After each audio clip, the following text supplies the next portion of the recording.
hojjedha yeruma keessa dhufee mana kee aarsaa galaataa siifan hiyyeessa kana booddee hin ta'u mucaa kee siifan jiraadha babaako akka hojjetaa kee kana booddee hin ta'u mucaa kee siifan jiraadha Yesuus ta'e hojjetaa kee.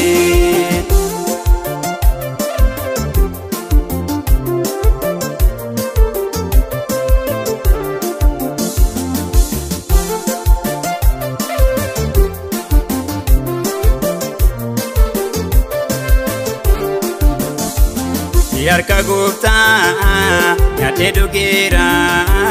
wanta gaariittis angammadeera amma gooftaa koo ansi yakeera waan ati naaf goote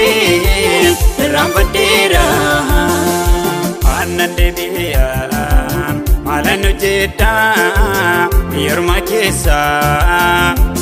dhufee mana kee aarsaa galaataa siifan hiyyeessa kana booddee hin ta'u mucaa kee siifan jiraadha babaako akka hojjetaa kee kana booddee hin ta'u mucaa kee siifan jiraadha Yesuus ta'e hojjetaa kee.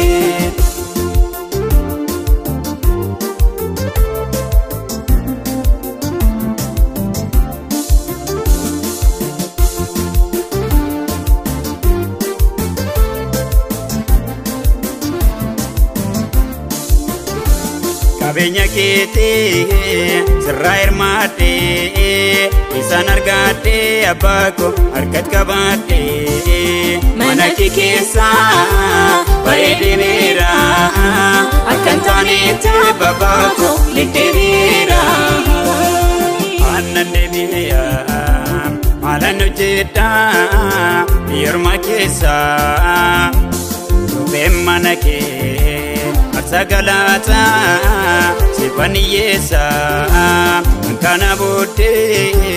hin ta'u mucaa kee siifan jiraadha babaako akka hojjetaa kee kana booddee hin ta'u mucaa kee siifan jiraadha Yesuus ta'e hojjetaa kee.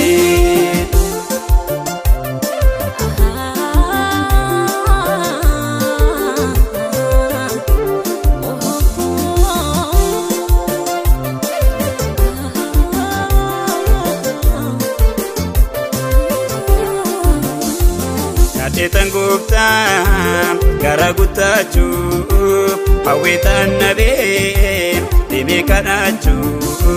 kuni hundumtuu narra ga'eera natti araaramii abbaako amma gabeera aannan deebi'a maalan hojjedha yeruma keessa dhufee mana kee aarsaa galaataa siifan hiyyeessa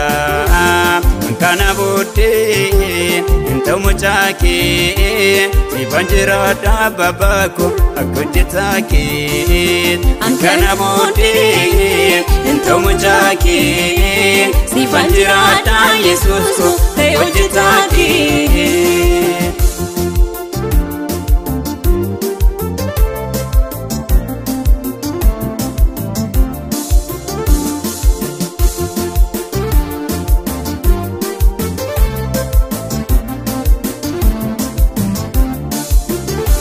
Biyya ormaatiin baay'ee jireera